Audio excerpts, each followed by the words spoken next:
बिस्मिल्लाहिर्रहमानिर्रहीम अस्सलाम वालेकुम। Molecular orbital theory and application of molecular orbital theory, ये हमने आज डिस्कस करना है कि मॉलिक्यूलर ऑर्बिटल थ्योरी क्या है सिंपली वर्ड्स में, और साथ हमने जो है वो डिस्कस करना है कि इसकी एप्लीकेशन कौन कौन सी हैं। सबसे पहले हमें जो है वो मॉलिक्यूलर ऑर्बिटल थ्योरी के कुछ मेन पॉइंट्स, कुछ पासुलेट्स के बारे में पता होना चाहिए, जो हमें ये आगे हेल्पफुल होंगे कि किस तरीके से हमने एक मॉलिक्यूल को एक्सप्लेन करना है, और या एक मॉलिक्यूल किस तरीके से बनता है और किस तरीके से उसकी एग्जिस्टेंस होती है या नहीं होती। सबसे पहला पॉइंट ये है कि atomic orbitals combine to form molecular orbitals, यानी कि एटम्स जो आपस में मिलते हैं ना, उनसे बनता है मॉलिक्यूल। ये सिंपल सा कॉन्सेप्ट हम जो है वो जानते हैं। लेकिन अब एटम क्या होता है? एटम के जो ऑर्बिटल्स होते हैं जहां पे इलेक्ट्रॉन रिवॉल्व कर रहे होते हैं, उनको कहते हैं एटॉमिक ऑर्बिटल। तो जब हम बॉन्डिंग में डिस्कस करते होते हैं तो अमूमन ये कंसीडर किया जाता है कि जो एटम होता है उसका वैलेंस इलेक्ट्रॉन, यानी कि वैलेंस ऑर्बिटल वाले इलेक्ट्रॉन बॉन्डिंग में इन्वॉल्व होते हैं। तो उस ऑर्बिटल्स को जो है वो हम क्या कहते हैं? एटॉमिक ऑर्बिटल कहते हैं। ठीक है, वैलेंस एटॉमिक ऑर्बिटल। तो एटॉमिक ऑर्बिटल्स आपस में कंबाइन होते हैं ताकि मॉलिक्यूलर ऑर्बिटल्स बन सके। इसी तरीके से दूसरा पॉइंट हमें बताता है कि atomic orbital lose their identity when they form molecular orbital, यानी कि जब एटम आपस में कंबाइन होते हैं तो वो अपनी आइडेंटिटी को लूज कर देते हैं और एक नया मॉलिक्यूल बनाते हैं जिसकी प्रॉपर्टीज जो है वो इंटायरली डिफरेंट होती है एटम्स से। ठीक है, तो यूँ हम कह सकते हैं कि एटॉमिक ऑर्बिटल जो है वो अपनी आइडेंटिटी लूज कर देते हैं और एक मॉलिक्यूलर ऑर्बिटल बनाते होते हैं जब। ठीक है, तो number of molecular orbital formed is equal to number of atomic orbital combine. जितने एटॉमिक ऑर्बिटल कंबाइन होंगे उतने ही मॉलिक्यूलर ऑर्बिटल बनेंगे। जैसे कि मतलब अगर दो एटॉमिक ऑर्बिटल कंबाइन होते हैं तो दो ही मॉलिक्यूलर ऑर्बिटल बनेंगे। अगर तीन एटॉमिक ऑर्बिटल कंबाइन होते हैं तो तीन ही मॉलिक्यूलर ऑर्बिटल्स बनेंगे। इसी तरीके से चार कंबाइन हो तो चार। ये सिंपल सा एक कॉन्सेप्ट है। ठीक है, तो जितने मॉलिक्यूलर ऑर्बिटल बनेंगे हमें कैसे पता चलेगा? हमने ये देखना है कि कितने एटॉमिक ऑर्बिटल जो है वो आपस में कंबाइन हुए। ठीक है, इन सारी चीज़ों के ना आगे बहुत सारी एग्जांपल्स हैं। ठीक है, तो उन एग्जांपल में ये सारे पॉइंट आपको और क्लियर हो जाएंगे। फिलहाल आप ये जहन में रखें कि हमने मॉलिक्यूलर ऑर्बिटल में जब हम मॉलिक्यूल को एक्सप्लेन करते हैं तो किन किन पॉइंट्स को जो है वो हमने माइंड में रखना होता है। तो half of the molecular orbital are of lower energy, कि उनमें से जितने हमारे पास मॉलिक्यूलर ऑर्बिटल बने हैं उनमें से हाफ की एनर्जी जो है वो कम होती है और उन्हें हम क्या कहते हैं? कॉल्ड बॉन्डिंग मॉलिक्यूलर ऑर्बिटल, और उसका जो एब्रीविएशन है वो क्या है? BMO। और इसी तरीके से half are of higher energy called anti bonding molecular orbital. जो हाफ होते हैं वो बाकी के जो बचते हैं उनको जो हम क्या कहते हैं? एंटी बॉन्डिंग मॉलिक्यूलर ऑर्बिटल, और उनकी एनर्जी क्या होती है? हाई होती है। ठीक है, A covalent bond is formed when bonding molecular orbital is filled by electron। तो हमने अब ये देखना है कि एक कोवेलेंट बॉन्ड कैसे बनता है या कब बनता है। तो हमने सिंपली देखना है कि कोवेलेंट बॉन्ड उस वक्त एग्जिस्ट करेगा जब जो इलेक्ट्रॉन्स है ना वो बॉन्डिंग मॉलिक्यूलर ऑर्बिटल को फिल करें और bye electrons leaving anti bonding molecular orbital completely और पार्शियली फिल्ड। यानी कि कहने का मतलब ये है कि हम अगर ये कंसीडर करें कि covalent bond MOT molecular orbital theory के मुताबिक कब बनेगा, तो वेरी सिंपल आंसर है कि जब BMO यानी कि बॉन्डिंग मॉलिक्यूलर ऑर्बिटल में इलेक्ट्रॉन कंप्लीटली फिल होंगे और जो एंटी बॉन्डिंग मॉलिक्यूलर ऑर्बिटल जो हमारे पास बनेंगे या तो उनमें कोई इलेक्ट्रॉन नहीं होना चाहिए या वो पार्शियली फिल होने चाहिए। ये वाला पॉइंट, अब ये सिर्फ दो पॉइंट्स, 3 पॉइंट्स और रह गए हैं। इसके बाद हमने एग्जांपल डिस्कस करनी है, सारी चीज़ें उधर डिस्कस हो जाएंगी हमारी। अब no covalent bond is formed when equal number of bonding and anti bonding orbital electron are equal. मतलब कहने का ये है कि कोई केमिकल बॉन्ड नहीं बनेगा जब जो बॉन्डिंग और एंटी बॉन्डिंग मॉलिक्यूलर ऑर्बिटल्स के जो इलेक्ट्रॉन्स हैं वो आपस में क्वांटिटी में, आपस में तादाद में इक्वल होंगे। ठीक है, filling of electron in molecular orbital take place according to aufbau principle, Pauli exclusion principle and Hund's rule. जब हमने इलेक्ट्रॉनिक कॉन्फ़िगरेशन जब हम करते हैं तो हम ये 3 रूल माइंड में रखते हैं और इन 3 रूल्स के मुताबिक जो है वो हम एटम की इलेक्ट्रॉनिक कॉन्फ़िगरेशन करते हैं। सेम इसी तरीके से मॉलिक्यूलर ऑर्बिटल थ्योरी कहती है कि जब आपने मॉलिक्यूलर ऑर्बिटल्स में इलेक्ट्रॉन्स जो है वो फिलअप करने हैं तो वो भी इस चीज़ को देखना है कि सबसे पहले लो एनर्जी वाला आपने जो है वो ऑर्बिटल फिल करना है, उसके बाद हाई वाला फिल करना है। ठीक है, तो यही एक रूल है। मतलब हमारे पास कोई भी एक एटम होता है तो उसमें हम 1s ऑर्बिटल में पहले इलेक्ट्रॉन रखते हैं, फिर हम 2s ऑर्बिटल में रखते हैं। इसी तरीके से मॉलिक्यूलर ऑर्बिटल में भी हमने लो एनर्जी वाले जो ऑर्बिटल है उनमें पहले इलेक्ट्रॉन रखना है और जो हाई वाले उनमें बाद में रखना है। एक बड़ी ही अच्छी टर्म जो है और जिसके ज़रिए हमने एक्सप्लेन करना है कि एक बॉन्ड बनेगा या नहीं, वो होती है बॉन्ड ऑर्डर। अब बॉन्ड ऑर्डर क्या होता है, इसका फार्मूला क्या है कि बॉन्ड ऑर्डर जो होता है वो number of electron in BMO minus number of electron in ABMO divided by 2। ये फार्मूला आपने याद रखना है। तो अब BMO क्या है, बॉन्डिंग मॉलिक्यूलर ऑर्बिटल, और ABMO क्या है, एंटी बॉन्डिंग मॉलिक्यूलर ऑर्बिटल। अब हम इसमें कुछ ओवरलैपिंग्स पढ़ते हैं कि मॉलिक्यूलर ऑर्बिटल की थ्योरी के मुताबिक हम किस तरीके से ओवरलैपिंग को एक्सप्लेन करते हैं। देखें, हम यहाँ पे दो किस्म की ओवरलैपिंग को एक्सप्लेन करने वाले हैं। एक है SS ओवरलैपिंग और दूसरी हमने P ओवरलैपिंग एक्सप्लेन करनी है। तो सबसे पहले हम देखें S ऑर्बिटल्स। S ऑर्बिटल हम जानते हैं कि ये स्फीरिकल होते हैं, दायरे के नुमा होते हैं। तो ये 1s ऑर्बिटल है और इनमें एक एक इलेक्ट्रॉन मौजूद है, ठीक है। तो सब हमने अब देखना है कि SS ओवरलैपिंग के मुताबिक किस तरीके से जो इलेक्ट्रॉन वो फिल हो सकते हैं।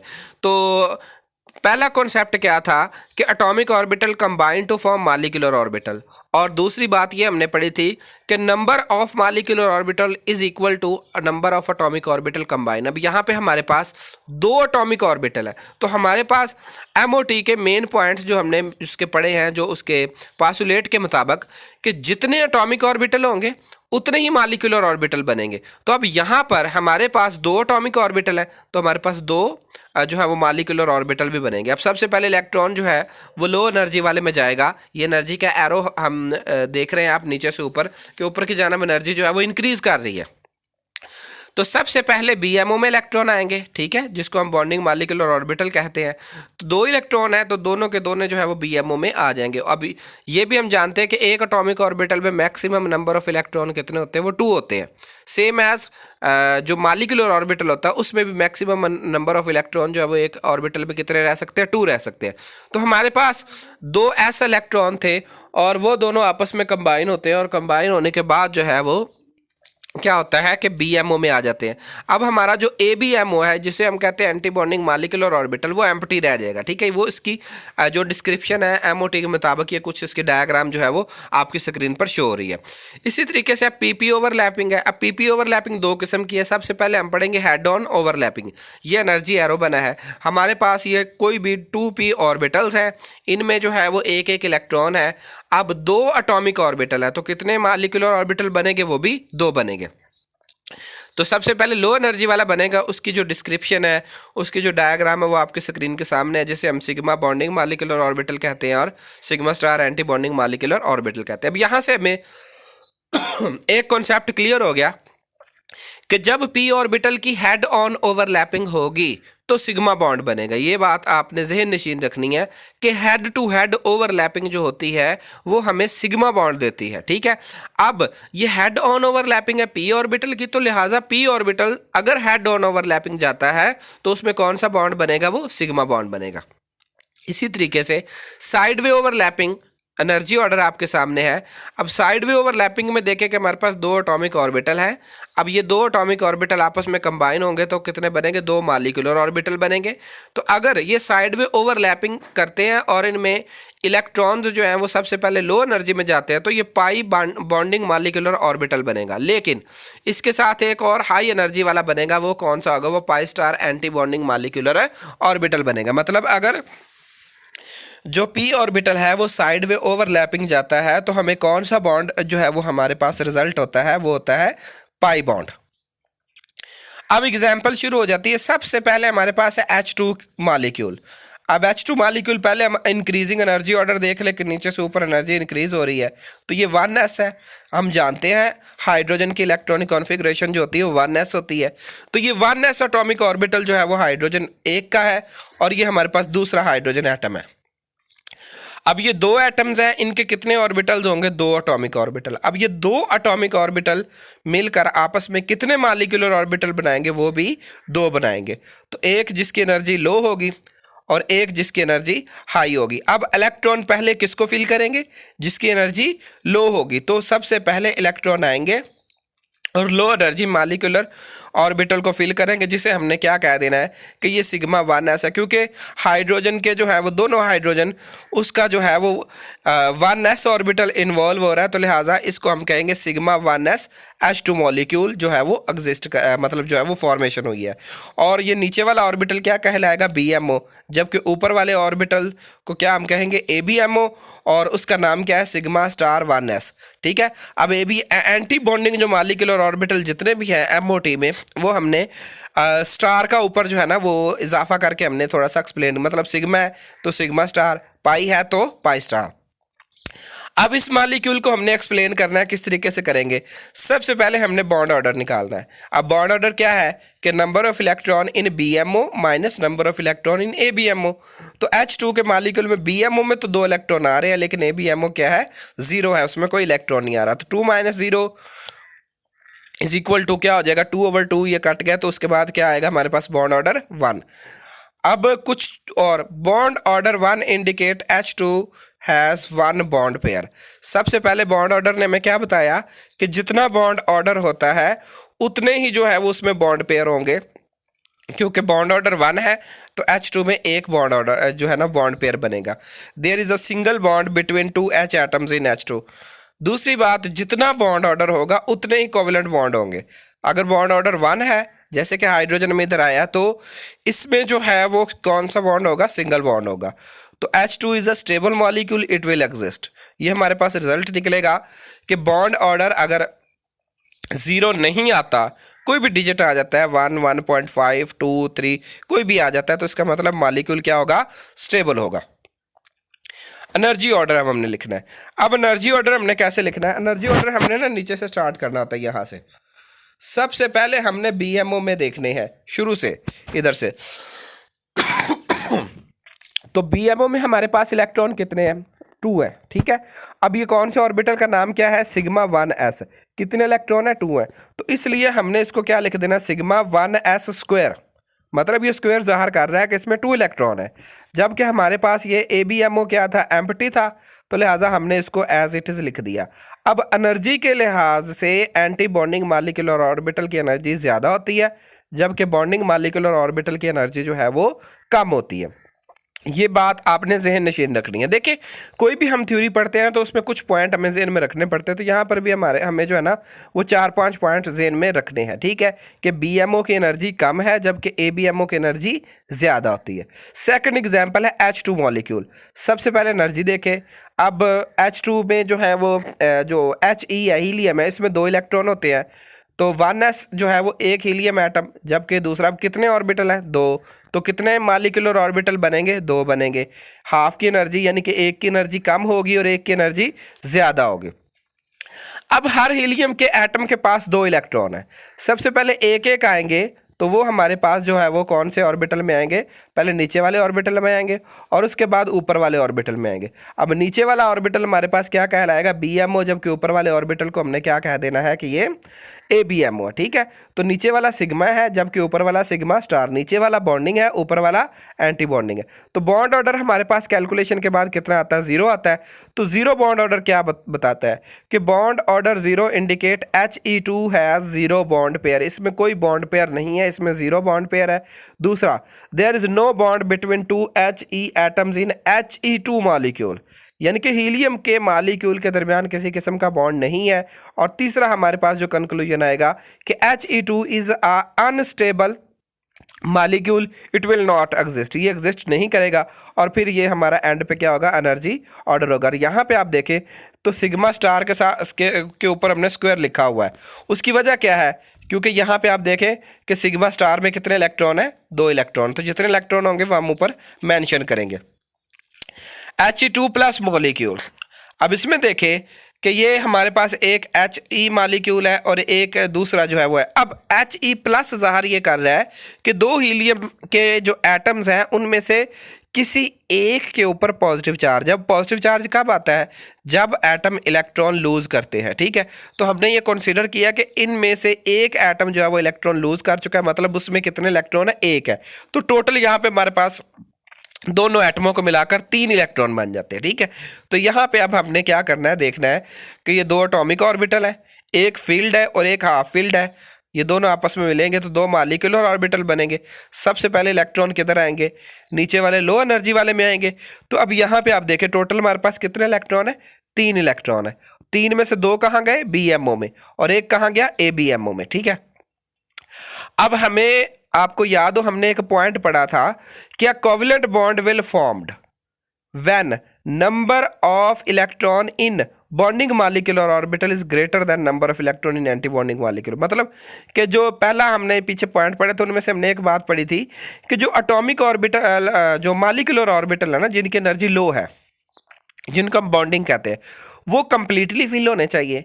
जबकि एंटी बॉन्डिंग मॉलिक्यूलर जो है या तो कंप्लीटली जो है वो एम्प्टी होने चाहिए या पार्शली फिल्ड होने चाहिए। तो यहाँ पर हम जानते हैं कि एक एटॉमिक ऑर्बिटल या एक मॉलिक्यूलर ऑर्बिटल में मैक्सिमम नंबर ऑफ इलेक्ट्रॉन कितने होते हैं, 2 होते हैं। लेकिन यहाँ पे हमारे पास जो सिग्मा स्टार आया हुआ है इसमें कितने हैं, 1 है, तो ये पार्शली फिल्ड है। अब बॉन्ड ऑर्डर आपके सामने निकला है 1/2 आ रहा है, तो bond order 1/2 indicate He2 molecule has 1/2 bond pair. दूसरा कि इसके दरमियान 1/2 बॉन्ड होगा, मतलब जैसे सिंगल बॉन्ड होता है ना, इसमें 0.5 बॉन्ड हो जाएगा। और तीसरी बात कि ये मॉलिक्यूल एग्जिस्ट करेगा, यानी कि हीलियम का मॉलिक्यूल उस वक्त एग्जिस्ट करेगा जब कोई दो हीलियम एटम जो हों और उनमें से एक में से हम इलेक्ट्रॉन निकाल दें, तो ये हमारे पास एनर्जी ऑर्डर आ जाएगा। और यहाँ पे हमारे पास 1 आएगा सिग्मा स्टार के ऊपर। क्यों, क्योंकि एंटी बॉन्डिंग मॉलिक्यूलर ऑर्बिटल में कितने इलेक्ट्रॉन है, 1 है। वो हम मेंशन करें या ना करें एक ही बात होती है, लेकिन मेंशन कर दे तो बेहतर है। Formation of Li2 molecule, lithium का मॉलिक्यूल। अब लिथियम कि इलेक्ट्रॉनिक कॉन्फ़िगरेशन क्या होती है, लिथियम का एटॉमिक नंबर होता है 3, 1s2 2s1। तो अब ये एनर्जी हमारे पास, ये पहले लिथियम का 1s ऑर्बिटल आया, इधर से दूसरा 1s ऑर्बिटल दूसरे लिथियम का आया। ठीक है, तो ये दोनों आपस में मिले तो क्या बन गए, 2 मॉलिक्यूलर ऑर्बिटल बन गए। हाफ इलेक्ट्रॉन नीचे वाले में चले गए, हाफ ऊपर वाले में चले गए। अब दूसरा लिथियम का, तो ये हमारे पास ये सिग्मा और सिग्मा स्टार बन गया।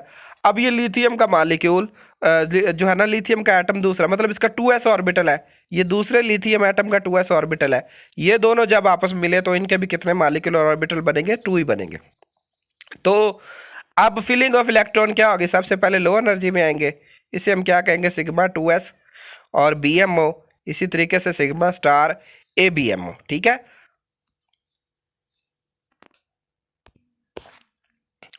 अच्छा जी, अब ये हमारे पास थोड़ी सी डिस्क्रिप्शन है, इसको मैं ज़रा जूम करके समझाता हूँ आपको। देखिए, सबसे पहले हमने देखना है कि हमारे पास टोटल नंबर ऑफ ऑर्बिटल्स कितने हैं। यहाँ पे हमारे पास लिथियम के 2 एटॉमिक ऑर्बिटल हैं, तो एक लिथियम के 2 हैं, दूसरे के भी 2 हैं, टोटल कितने होंगे, 4 एटॉमिक ऑर्बिटल। तो यहाँ पे आप देखें BMO ये नीचे वाला, फिर ये दूसरा, फिर BMO, फिर ये ABMO, टोटल 4 एटॉमिक ऑर्बिटल बने हैं। ठीक है, तो इसमें इलेक्ट्रॉन की फिलिंग किस तरीके से हुई कि सबसे पहले जो 1s ऑर्बिटल वाले थे उन्होंने अपना BMO भी और ABMO भी दोनों को कंप्लीटली फिल कर लिया, लेकिन जो 2s ऑर्बिटल वाले इलेक्ट्रॉन थे उन्होंने अपना BMO तो फिल कर लिया, लेकिन इनका ABMO जो है वो रह गया। अब हम चलते हैं बॉन्ड ऑर्डर की तरफ। बॉन्ड ऑर्डर में देखें 4 - 2 divided by 2, 2/2 is equal to 1 आ गया। ठीक है, अब BMO में देखें ना कितने इलेक्ट्रॉन है, BMO ये एक नीचे वाला, 2 इलेक्ट्रॉन इधर है, 2 ऊपर है, कितने हो गए टोटल 4। तो ABMO में ये देखें ये 2 इधर है और इधर कोई भी नहीं है, तो इस तरीके से 4 - 2 आएगा। ठीक है, तो ये हमारे पास जो है वो बॉन्ड ऑर्डर 1 आ गया। अब अगेन बॉन्ड ऑर्डर 1 क्या बताता है कि एक बॉन्ड पेयर है और इसमें सिंगल बॉन्ड है और लिथियम का मॉलिक्यूल एग्जिस्ट करेगा, और ये इसका एनर्जी ऑर्डर होगा। एनर्जी ऑर्डर नीचे से आपने स्टार्ट करना है। ठीक है, और जितने इलेक्ट्रॉन है ऊपर मेंशन कर दे। ठीक है, क्लियर होगी बात ये। ठीक है, यानी कि ये सिग्मा 1s² आ गया less than sigma star 1s, क्योंकि उसके बाद जो है ये देखे ना एनर्जी के लिहाज से सबसे पहले ये वाला ऑर्बिटल नीचे BMO वाला आ रहा है, फिर ऊपर वाला, फिर दूसरा BMO और फिर दूसरा ABMO।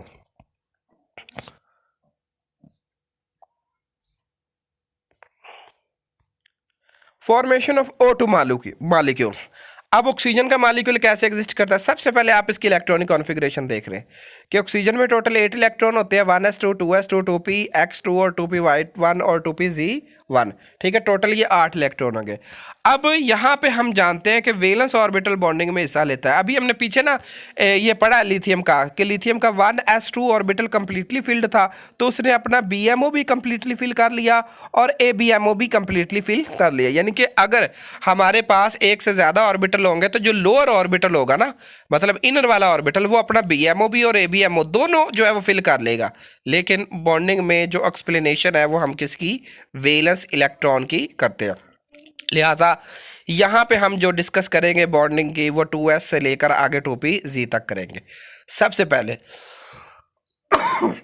ये एनर्जी ऑर्डर है, ये 2s ऑर्बिटल, ये सेकंड 2s ऑर्बिटल, ये दो एटॉमिक ऑर्बिटल आपस में मिलेंगे तो दो मॉलिक्यूलर ऑर्बिटल बनेंगे और इनमें दोनों में दो दो इलेक्ट्रॉन आ जाएंगे। मतलब 2s ऑर्बिटल ने अपना BMO भी कंप्लीट कर लिया और अपना ABMO भी कंप्लीट कर लिया।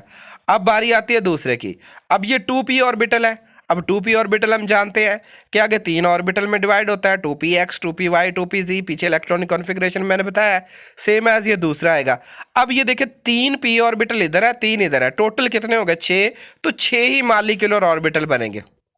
सबसे पहले हमने जो पीछे ओवरलैपिंग में पढ़ा था हेड ऑन ओवरलैपिंग, सबसे पहले हेड ऑन ओवरलैपिंग होगी और हेड ऑन ओवरलैपिंग में क्या होगा? ये हमारे पास दो ऑर्बिटल्स बनेंगे। अब ये कौन सा बॉन्ड बनना है? हेड ओवरलैपिंग में सिग्मा बॉन्ड बनना है। ठीक है, तो लिहाजा एक इलेक्ट्रॉन इस p से आया, एक तरफ से आया, दूसरा दूसरे से आया, ये हमारे पास सिग्मा 2px जो है वो बॉन्डिंग मॉलिक्यूलर ऑर्बिटल बन गया।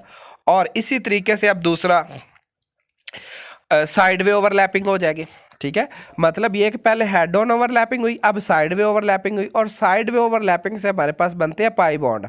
तो अब ये आपके सामने देखें कि 2p ऑर्बिटल 3 इधर थे, 3 इधर थे, टोटल हमारे पास 6 मॉलिक्यूलर ऑर्बिटल सेंटर में बने हुए हैं। ठीक है, अब सबसे पहले इलेक्ट्रॉन्स जो होंगे वो किस में आते हैं? लो एनर्जी में फिल होते हैं। देखिए इस तरफ भी 4 इलेक्ट्रॉन है, ठीक है, इधर भी 4 इलेक्ट्रॉन है, टोटल हमारे पास है 8 इलेक्ट्रॉन। 8 इलेक्ट्रॉन में BMO में पहले 2 चले गए हैं। ठीक है, यहाँ पे वो 3 रूल्स जो मैंने पहले बताए थे कि इलेक्ट्रॉन सबसे पहले कम एनर्जी वाले ऑर्बिटल को फिल करेंगे और जितने भी स्टार वाले ऑर्बिटल होते हैं ना, जिनको हम एंटी बॉन्डिंग कहते हैं, उनकी एनर्जी ज़्यादा होती है। ठीक है, तो इसलिए ये टोटल हमारे पास 4 और 4 8 इलेक्ट्रॉन्स है। अब 8 इलेक्ट्रॉन में 6 जो है वो नीचे आ जाएंगे और 2 जो है वो हमारे पास ऊपर इधर ऑर्बिटल्स में चले जाएंगे। ठीक है, अब इन दोनों ऑर्बिटल का क्या नाम हमने रखा है? पाई 2py और पाई 2pz। सबसे पहले ये देखें, इनमें से एक जो है वो पाई 2py है और एक पाई 2pz है। अब पाई ऑर्बिटल्स की एनर्जी आपस में इक्वल होती है, इसलिए ये दोनों जो है वो मॉलिक्यूल, दोनों जो ऑर्बिटल्स है ये इक्वल है। ठीक है, अब यहाँ पे हमारे पास एक कॉन्सेप्ट आ रहा होगा, एक ख्याल ध्यान में आ रहा होगा कि भाई सबसे पहले तो सिग्मा 2px में इलेक्ट्रॉन गए थे, तो फिर सिग्मा स्टार 2px में इलेक्ट्रॉन जाने चाहिए थे। नहीं, ऐसा नहीं होता, क्योंकि जो पाई ऑर्बिटल्स है ना ये वाले, इनकी एनर्जी कम है, तो इलेक्ट्रॉन सबसे पहले कम एनर्जी वाले ऑर्बिटल में जाता होता है। तो इसलिए सिग्मा 2px जो सिग्मा स्टार 2px वाले ऑर्बिटल में इलेक्ट्रॉन जाने से पहले ही वो किधर चले गए? पाई स्टार में। क्यों? क्योंकि उसकी एनर्जी कम थी। पहला पॉइंट। दूसरा पॉइंट यहाँ पे हम आपको, मैं जो है ना वो अब एक्सप्लेन करता हूँ कि हमारे पास अनपेयर्ड इलेक्ट्रॉन कितने हैं? ये 2 हैं। ठीक है, ये वाले बॉन्डिंग मॉलिक्यूलर ऑर्बिटल में।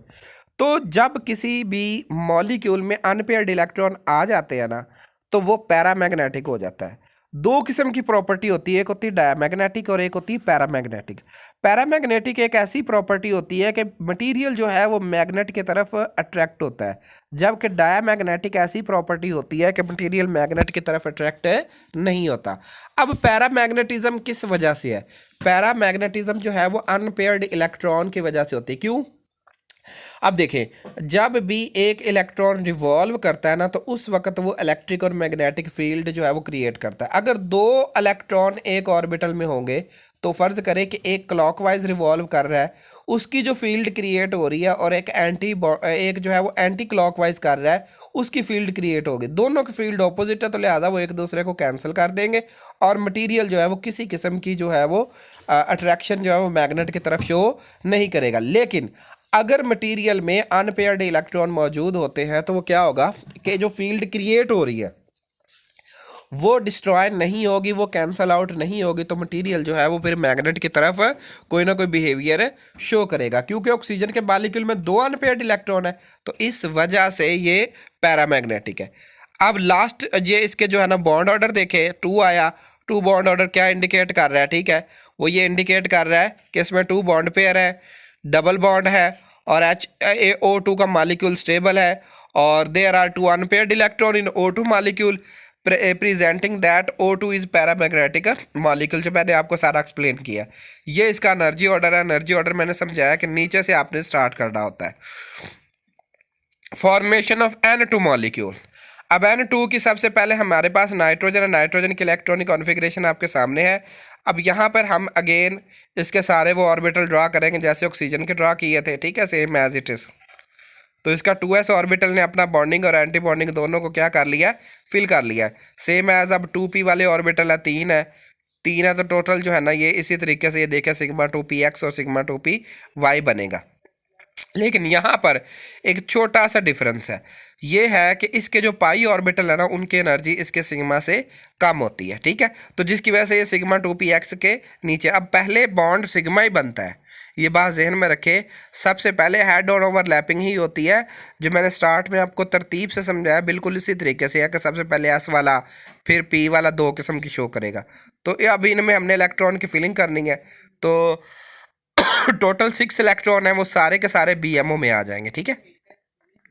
तो ये पाई और ये पाई स्टार वाले ऑर्बिटल जो है, पाई वाले तो फिल हो गए लेकिन पाई स्टार वाले ऑर्बिटल जो है वो फिल नहीं है। अब यहाँ पे देखें हमें कहीं पे जो मॉलिक्यूलर ऑर्बिटल्स बने हैं इनमें कहीं पर इनमें से ये जो है कहीं हमारे पास अनपेयर्ड इलेक्ट्रॉन है नहीं है, तो इसका मतलब है N2 का मॉलिक्यूल जो है ये पैरामैग्नेटिक नहीं है बल्कि ये डायमैग्नेटिक है। बॉन्ड ऑर्डर 3 आएगा इसका। इसी तरीके से N2 में 3 बॉन्ड पेयर है, ट्रिपल कोवलेंट बॉन्ड है, N2 मॉलिक्यूल एग्जिस्ट करेगा क्योंकि इसमें कोई अनपेयर्ड इलेक्ट्रॉन नहीं है, तो इसलिए ये डायमैग्नेटिक मॉलिक्यूल है, ठीक है। ये इसका बॉन्ड ऑर्डर आ गया।